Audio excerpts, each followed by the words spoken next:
দেখলে বৈদ্য, রাজসভায় আমাদের অপমানটা দেখলে? হ্যাঁ, সে তো দেখলাম মন্ত্রী মশাই। আমি তো বুঝতেই পারছি না যে গোপাল মহারাজকে কি মধু খাইয়েছে যে মহারাজ গোপাল ছাড়া চোখে অন্ধ। আরে আমরা যেন মহারাজের কাছে ফেল না, কিছু একটা করতেই হবে। আমার মাথাটা গরম হয়ে যাচ্ছে। গোপালের মতন রাজসভার ময়লাকে যতক্ষণ না ফেলা যাচ্ছে ততক্ষণ আমার মাথা জ্বলন্ত কয়লা হয়েই জ্বলবে। পণ্ডিত মশাইয়ের মাথায় একটা বুদ্ধি আছে মন্ত্রী মশাই। আপনি যদি সেই অনুযায়ী উঁচির কাজ করেন তাহলে বেটা গোপালের কপালে দুর্গতির সীমা থাকবে না। এই কি বুদ্ধি, কি বুদ্ধি? আপনি বরং এই ব্যাপারে পণ্ডিত মশাইয়ের সাথে একবার আলোচনা করে নিন। আমি চলি, কেমন? আমি চলি। হ্যাঁ হ্যাঁ, এসো এসো এসো এসো।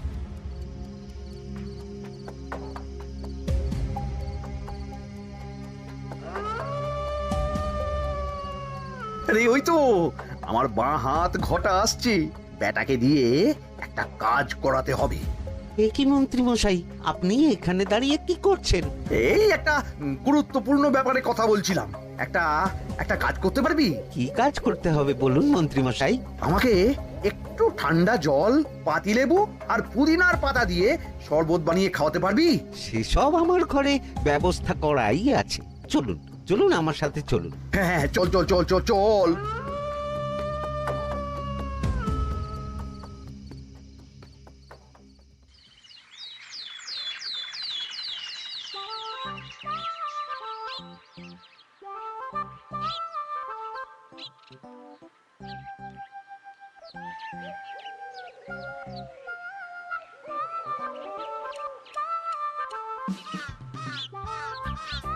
কি ব্যাপার পণ্ডিত, এত গুম মেরে আছো কেন? সকাল সকাল গিন্নি খুব বকেছেন মনে হচ্ছে। গিন্নির বাক্য সুধায় কান ভরে গেছে, আর কিছুই কানে ঢুকছে না। আরে দাঁড়াও দাঁড়াও পণ্ডিত, দাঁড়াও জ্যোতিষী। পণ্ডিত তো আমার কথা শুনতেই পেল না মনে হচ্ছে। তুমি তো দূর থেকে বলেছো, আমি তো বলেছি পাশ থেকে, তাতেও শুনতে পাইনি। কানের পোকা হলো নাকি? কি গো পণ্ডিত, ব্যাপার কি? কেমন বুঝছো? এ তো ভয়ানক কর্ণকোষ্ঠবদ্ধতার লক্ষণ। তুমি কচু বুঝেছো?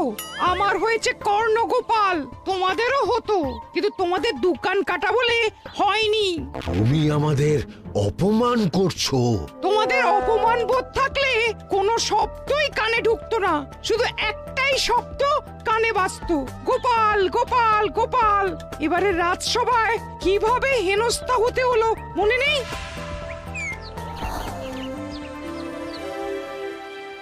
মহারাজ, একটা ভিক্ষা আছে। ভিক্ষার জন্য কৃষ্ণনগরের রাস্তাই সবচেয়ে উপযুক্ত জায়গা গোপাল, তুমি বরং সেখানেই যাও। মন্ত্রী মন্ত্রী মশাই ঠিকই বলেছেন মহারাজ। যে যার নিজের জায়গা থেকে কথা বলে। কুকুর বলে ভৌ ভৌ, বেড়াল বলে মিউ মিউ, কাক বলে কা কা। মন্ত্রীর ভিক্ষার জায়গা কৃষ্ণনগরের রাস্তা, আর গোপালের ভিক্ষার জায়গা মহারাজ কৃষ্ণচন্দ্রের দুয়ার। বলো কি ভিক্ষা? বাড়িতে পুজো আছে মহারাজ, খরচা অনেক, কিছু ঋণ আবশ্যক। যদি 100 মোহর। ঋণ তোমাকে আমি দিতে পারবো না গোপাল। পুজো উপলক্ষে তোমাকে আমি 100 মোহর দিলাম। মহারাজ, আমিও ঠিক এই কথাটাই বলতে যাচ্ছিলাম। আমরাও তাহলে বাড়িতে পুজো করব। পুজোর জন্য আমাদের অনেক খরচ, তাই যদি... অবশ্যই অবশ্যই, কত ঋণের প্রয়োজন খাজাঞ্চির কাছ থেকে নিয়ে নিও, সুদটা আমি মাফ করে দিলাম। মহারাজ, গোপালকে দান আর আমাদের ঋণ? হ্যাঁ, কারণ তোমরা নিজেরা খাবে, কিন্তু গোপাল অন্যদের খাওয়াবে। গোপালের মতো মানুষের সঙ্গে থাকাই হলো রাজধর্ম। কিন্তু তাছাড়াও তোমরা হলে 80 যাই বেতন পাই দলের লোক। গত 1 বছরে তোমার কোন মন্ত্রণা দেশের কাজে এসেছে? পণ্ডিত কোনো নতুন তত্ত্ব শুনিয়েছে? জ্যোতিষী কোনো অমোঘ ভবিষ্যৎবাণী করেছে? আর বৈদ্য 3 বছর ধরে আমার হাঁটুর ব্যথা সারাতে পারেনি। কিন্তু গোপাল, গোপালের ভাঁড়ে হাস্যরসের কখনো অভাব হয়নি। মনে আছে? আছে। কিন্তু করার তো কিছু নেই। আছে। কিছু ভেবেছো নাকি পণ্ডিত? তোমাদের মনে আছে মহারাজ মোহর দেওয়ার পর গোপাল সেদিন বলেছিল, কি গোপাল, খুশি তো? মহারাজ, আপনি আমাকে এক মুঠো ধুলো দিলেও আমি খুশি। সেই ধুলো মুঠোই আমি সোনা মুঠো করে ফেলবো। মনে নেই আবার? একটু ঝেড়ে কাশো তো দেখি পণ্ডিত, কি ভেবেছো? যা হবে দেখতেই পাবে।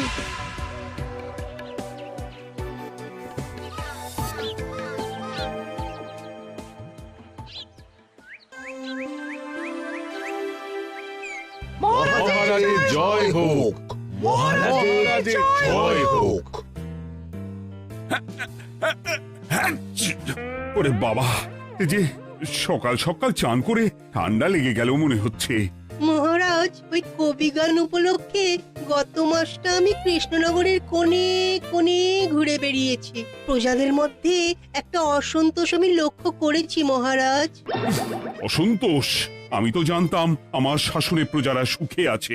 সুখে তারা ভাসছে মহারাজ, কিন্তু একটাই অসুখ, তারা মহারাজের দর্শন পায় না। তারা মহারাজের পদধূলির জন্য আকুল হয়ে আছে, মহারাজের দর্শন পাওয়ার জন্য চাতকের মতো অপেক্ষা করছে। চিত্রকরকে দিয়ে চিত্র অঙ্কন করিয়ে বিলি করে দিলেই হলো।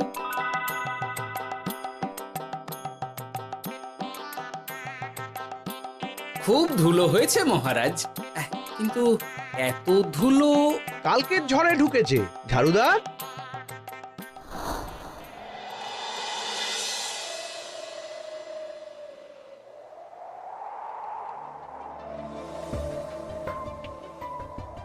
এই সুযোগ, রাজসভা ফাঁকা, এমন ঝড় যে পেয়াদারাও বাইরে নেই। কাজটা সেরে ফেল, বুঝলি?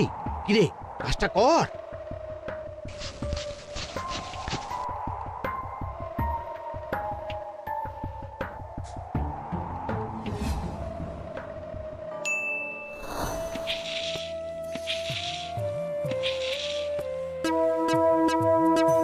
এত ধুলো!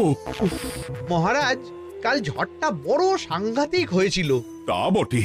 আচ্ছা গোপাল, তুমি বলেছিলে মহারাজ তোমাকে এক মুঠো ধুলো দিলেও সেটা সোনা হয়ে যাবে। এখনো সেই কথাই বলছি। মন থেকে বলেছিলে না মহারাজকে তেল দেবার জন্য? তেল দেওয়ার দায়িত্বটা তো আপনি নিজের কাঁধেই নিয়ে ফেলেছেন। আমি যা বলি সত্যি বলি। আজ যদি এই 4 ঝুড়ি ধুলো মহারাজ তোমাকে উপহার দেন, তখনও একই কথা বলবে? নিশ্চয়ই। মহারাজ, গোপালকে এই 4 ঝুড়ি ধুলো দেওয়ার হুকুম হোক। কি গোপাল, আমি তোমাকে যদি এই ধুলো ঝুড়িগুলো দিই, তা থেকে সোনা আসবে নাকি? আসবে মহারাজ, মোহরের বস্তা আসবে। যদি না আসে, আপনি বলুন। তোমাকে কৃষ্ণনগর ছেড়ে চলে যেতে হবে। রাজি? আর যদি আমি পারি, তাহলে আপনাকে এই মন্ত্রীর চাকরি ছেড়ে দিতে হবে। কি রাজি? কি মন্ত্রী, রাজি? রাজি। গোপাল? রাজি মহারাজ। আচ্ছা, আর কেউ মন্ত্রীর পক্ষে বাজি ধরেছেন নাকি? হ্যাঁ, আমি আমি আমি আমি। ও গোপাল এবার যে মরণ কুয়োতে ঝাঁপিয়েছে, সেখান থেকে আর উঠে আসতে পারবে না। ধুলো থেকে মোহরের বস্তা আসবে, এ হচ্ছে গোপালের উন্মাদ রোগের শুরু। দেমাক দেমাক, মহারাজের পিঠ চাপড়ানি পেয়ে পেয়ে গোপাল ভেবেছে যে ও সব কিছু করতে পারে। এবার শুধু সেই দিনটার অপেক্ষা, যেদিন গোপালকে উল্টো গাধায় চড়িয়ে কৃষ্ণনগর থেকে বার করে দেব। এতটা নিশ্চিন্ত হবেন না মন্ত্রী মশাই। গোপাল কিন্তু হালকা কথা ছুঁড়ে দেওয়ার লোক নয়। কি বলতে চাইছো পণ্ডিত? ওই 4 ঝুড়ি ধুলো থেকে মোহরের বস্তা আসবে? না, তা বলছি না। অন্য জায়গা থেকেও তো মোহরের বস্তা আসতে পারে। তার সঙ্গে ধুলো মিলিয়ে দিলেই কেল্লা ফতে। গোপালের নিশ্চয়ই কোনো পরিকল্পনা আছে। গোপালের সব পরিকল্পনার গোড়া মেরে রেখে দিয়েছি পণ্ডিত। ঘটা আছে গোপালের পেছনে, আর ঘটা আছে গোপালের বাড়ির পাহারা। লুকিয়ে কিচ্ছু করতে পারবে না।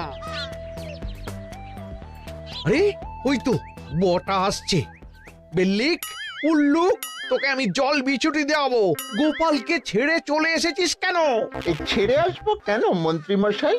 গোপালকে ওর বাড়ির সামনে ছেড়ে এসেছি। ওখানে তো ঘটা আছে। ও বড্ড ঘুরিয়েছে বেটা। কোথায় কোথায় গিয়েছিল গোপাল? 4 ঝুড়ি ধুলো নিয়ে বেটা বাড়ির উল্টো দিকে হাঁটা দিল। চললাম পিছু পিছু যাচ্ছিল কোন দিকে? নদীর দিকে। কিন্তু গোপাল দাঁড়ালো যদুর বাড়ির সামনে। এই যদু হলো সেই লোক যে লোকজনের বাড়িঘর কেনা বেচা করে আর লোক ঠকায়। আগে রাজধানীতে থাকতো। বেটা রাজধানী থেকে এই কৃষ্ণনগরে পালিয়ে এসেছে, এখানেও লোক ঠকাচ্ছে। কিন্তু বেটা এত চালাক যে কিছুতেই ধরা যাচ্ছে না। এইরকম লোককে ধরাচ্ছে হাতে রাখা ভালো নয় কি মন্ত্রী মশাই? সে তো জানি, কিন্তু ওর ওপর মহারাজের কড়া নজর আছে। এখন ওর সঙ্গে সম্পর্ক রাখা খুব ঝুঁকি। যাই হোক, তারপর? হ্যাঁ তারপর যদু, যদু রে, গোপাল খুড়ো, আরে তুমি এখানে কি করছো? দেখতেই তো পাচ্ছিস ধুলো। তবে যে সে ধুলো নয়, মহারাজ কৃষ্ণচন্দ্রের পদধূলি। শুনিসনি বোধহয় এখন কৃষ্ণনগরে সবচেয়ে বেশি চাহিদা মহারাজের পদরেণু।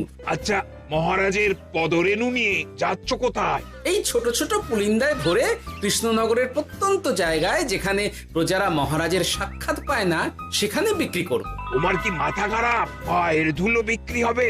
ওরে, গতবারে মাত্র 1 ঝুড়ি ধুলো 1000 মোহরে বিক্রি করেছিলাম, এবারে 4 ঝুড়ি।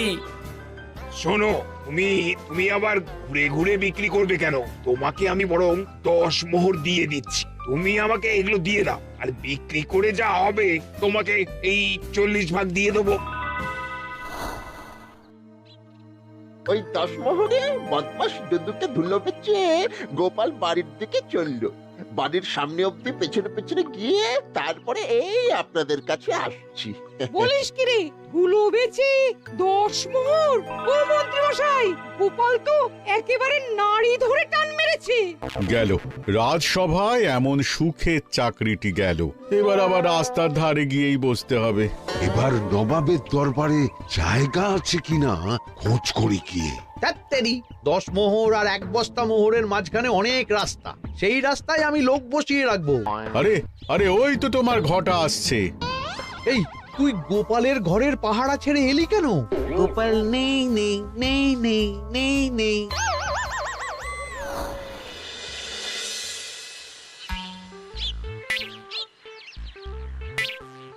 আরে, ভয় পেলি নাকি? না না না না না, ভয় পাবো কেন? শোন, তোকে পেয়ে আমার খুব ভালো হলো বুঝলি। তোকে আমার একটা কাজ করতে হবে। বলো বলো। আসলে বুঝলি, আমার না গিন্নিকে নিয়ে তার বাপের বাড়ি যাওয়ার কথা ছিল, কিন্তু হঠাৎ বিশেষ কাজে আমাকে খামবাজে চলে যেতে হচ্ছে। এখন আমি গিয়ে গিন্নিকে বললে বুঝতেই পারছিস কুরুক্ষেত্র হয়ে যাবে একেবারে। তাই আমি কাউকে খুঁজছিলাম যে আমার বাইরে যাওয়ার খবরটা আমার গিন্নিকে গিয়ে দেবে। তুই পারবি বাবা ঘটা? ওরে বাবা, আরে আরে আরে, ভয় পাস না, তোকে গিয়ে মুখে কিছু বলতে হবে না। এই নে, এই চিঠিটা আমার বউকে দিবি।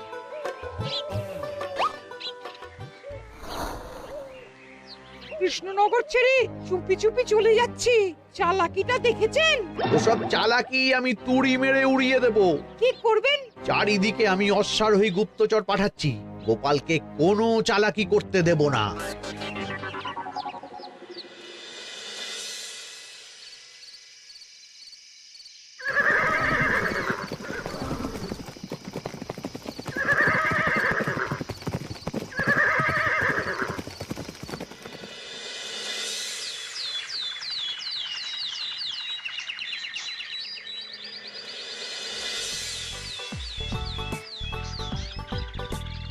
অং বং পিং পং। হ্যাঁ, ওরে বাপ রে, এ আবার কি বলে? মানে বুঝিতে পারিলে না? অং বং পিং পং অর্থাৎ আইসো আমার নিকট বিদেশি জাদু শরবত আছে।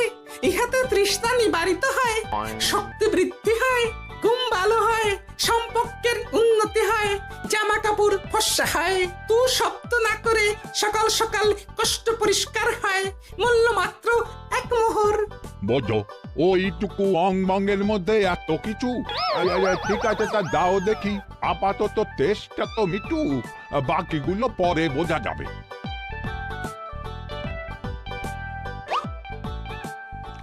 আহ বড় ভালো খেতে তো আহ, ঠং ঠং অর্থাৎ শক্তি বৃদ্ধি হলো। হ্যাঁ, হ্যাঁ, মনে হচ্ছে গায়ে যেন দুগুণ বল পাচ্ছি। কি হয়েছে ভাই? এ কে? এ ভিন দেশ থেকে জাদু শরবত নিয়ে এসেছে গো। জাদু শরবত ভিন দেশ?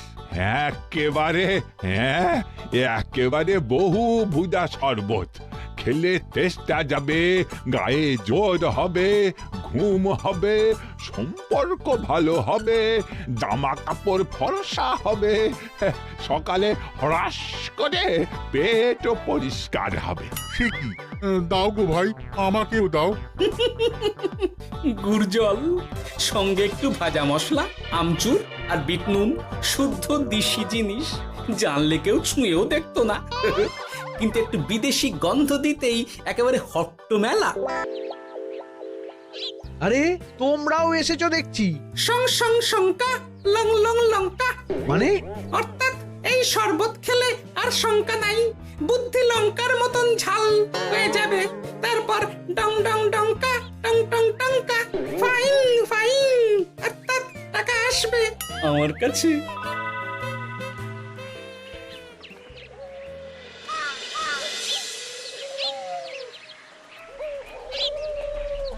ঝপ ঝপ ছপাং, ভট ভট ফটাং, অর্থাৎ উহাকে দৌড়িয়েছ কেন? বেটা জোচ্চোর অনেককে ঠকিয়েছে। অনেক দিন থেকে তককে তককে ছিলাম। এবার এই ধুলো নিয়ে মহারাজের পায়ের ধুলো বলে বিক্রি করছিল। একটা বেনামি চিঠিতে খবর পেয়ে বেটাকে ধরেছি। ব্যাং ব্যাং বিগ ব্যাং, অর্থাৎ বাহ বাহ বাহ বাহ। বেনামি চিঠিটা আমি দিয়েছিলাম বাবু। বাবা যদু, তুমি সেই রাজধানী থেকে কৃষ্ণনগর অবধি মানুষকে অনেক খোল খাইয়েছো। তুমি এতদিন ঘুঘু দেখে এসেছিলে বাবা, এবার গোপাল নামক ফাঁদটা দেখলে। কতবার বলবো এইসব ধুলো আমি গোপালের কাছ থেকে কিনেছি। যা বলার ওই বিচারের সময় মহারাজকে বলবি। চল চল চল চল চল।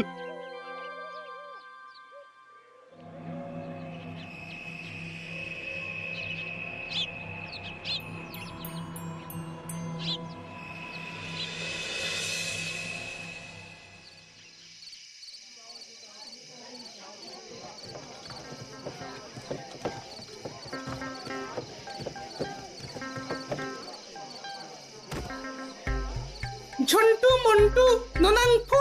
নাও ঠেলা। সাহেব বলে কি ফু দিয়ে দিতে হবে? কি বলছো সাহেব? বুঝতে পারছি না, কোথায় ফু দেব? ঝন্টু মন্টু ননাংফু, অর্থাৎ লবণ আছে? আছে আছে সাহেব আছে। কত লাগবে? ভান্ড ভরি আন্ডাকারি, অর্থাৎ যা আছে সব।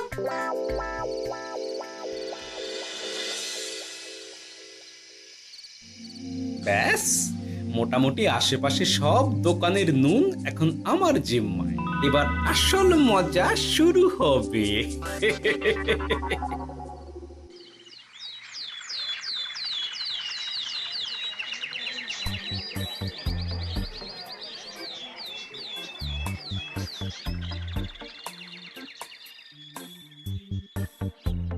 নুন আছে? না হুজুর, গোটা কৃষ্ণনগরেই নুন নেই।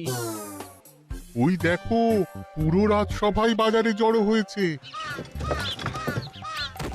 শান্তামনা, শান্টু মন্টু। আবার কি বলছে রে বাবা? শান্তামনা, শান্টু মন্টু, অর্থাৎ জনগণ শ্রবণ করুন। নান্টু কান্টু, নুন কিনিবেন আন্টু আন্টু। আসুন আসুন। আমার আমার এক সের নুন লাগবে। শান্টু, অবশ্যই 1 সের লবণ 10 মোহর। 1 সের 10 মোহর? 10 মোহর লইবেন না লইবেন না? না, নেব না। উত্তম উত্তম, গান্ডা পিণ্ডে টিসুম টিসুম, অর্থাৎ তাহা হইলে নুনের বদলে গৃহিণীর প্রহার ভক্ষণ করুন।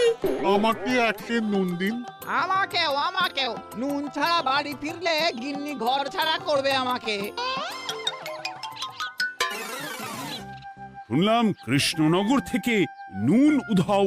আছে মহারাজ, আছে। কৃষ্ণনগরের সব লবণ আমার নিকটে আছে। 1 সের 10 মোহর। এত দাম? দাম তো হবেই মহারাজ। লবণ ছাড়া রান্না কেমন হবে ভাবিয়া দেখুন। ঠিকই বলেছ, রাজপাকশালেও তো রান্না বসেনি। 100 সেরের মতন রাজপ্রাসাদে পাঠিয়ে দাও। 1000 মোহর দিয়ে দাও।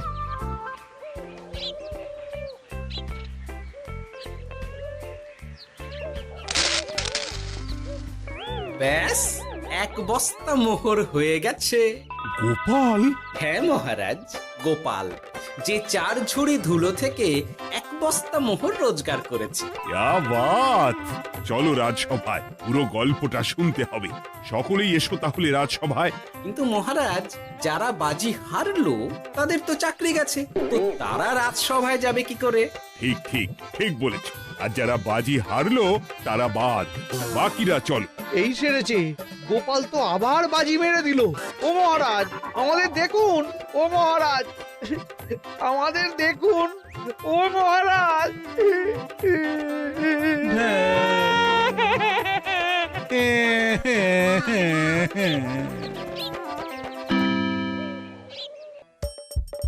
হাসির রাজা, জ্ঞানের রাজা, রসিক রাজা।